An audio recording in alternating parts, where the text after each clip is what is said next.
You hate to look a gift horse in the mouth. Anytime someone wants to come in and pave your roads, it's kind of hard to say no, and we're not saying no. But town officials are hoping to come up with a plan to take advantage of an unexpected opportunity to pave parts of Main Street sooner than expected, in 2018, instead of 3 or 4 years from now. Earlier this month, state transportation officials informed Manchester's town officials that they were advancing the paving schedule to include Manchester in next year's projects. As part of that, Main Street and Depot Street, as well as Bonnet Street, would be resurfaced. That's good news in theory, but it speeds up the decision-making process around a sewer and water line replacement project planned for parts of Main Street. A week or two ago, there was absolutely no connection between the Main Street project, which was the replacement of water lines from at least Seminary to Prospect, and Depot Street, the bike pedestrian project. Now that the state comes in, and when they do paving into town, they typically do it like house painters. They'll paint your whole house. They don't paint each room. So they're going to come in and pave every Class 1 roadway in the town of Manchester at the same time with the same contractor. So suddenly, two projects, Depot Street and Main Street water line project, that were completely unrelated, are now in an awkward marriage where the timing of each one is a little different. Because we want to just pave their street once, as opposed to paving it once, ripping it up again for a sewer line or a water line, and then having to repave it a second time within a couple of years. In larger communities, large cities, it's not unusual for the Department of Public Works to go in and pave a road, and then a year or two later, the water department to rip the entire road up and redo it. We really try to avoid that for two reasons. It's incredibly inefficient.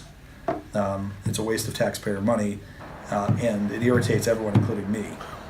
If the timetables for the sewer and water line work, which cover a section of Main Street from the roundabout to Ways Lane, and another section in Manchester Village from Seminary Avenue to Prospect Street, can't be coordinated, it could cost the town upwards of $250,000 to redo the paving, in addition to the additional traffic tie-ups that would now happen twice. If we did the Main Street project off cycle when the state wasn't paving, we'd be required to pave the road. Because we're going to try to do the work and then have the state basically come right behind us and do the full width paving, we'll save about $250,000 a year conservatively. Okay. And that's, for the water department, that's a lot of money over a 20-year bond. Right. So we'd really like to take advantage of that, but we are working with VTrans right now to try to make sense of all this. And I don't know. One option is to either try to tie the Depot Street paving to the project itself, so to do it as a local paving project versus a state paving project, or to push both projects off till 2019. I don't see a huge issue there. The sewer and water line project requires a $3 million bond vote to proceed, and town officials are anticipating including that in the agenda for the March town meeting. There's certain votes that are by Australian ballot. There's not that many. A bond vote is one that is required by Australian ballot. So that would be an Australian ballot item. It would be put on the town meeting agenda, but the bond would be repaid by the water department and by the water customers, not by the general fund. The town does back the bond. Some of those businesses are still connected to the old line, so the Select Boards and Water Commission have been meeting to reach decisions on the paving and sewer line work, and we should know the results of that shortly.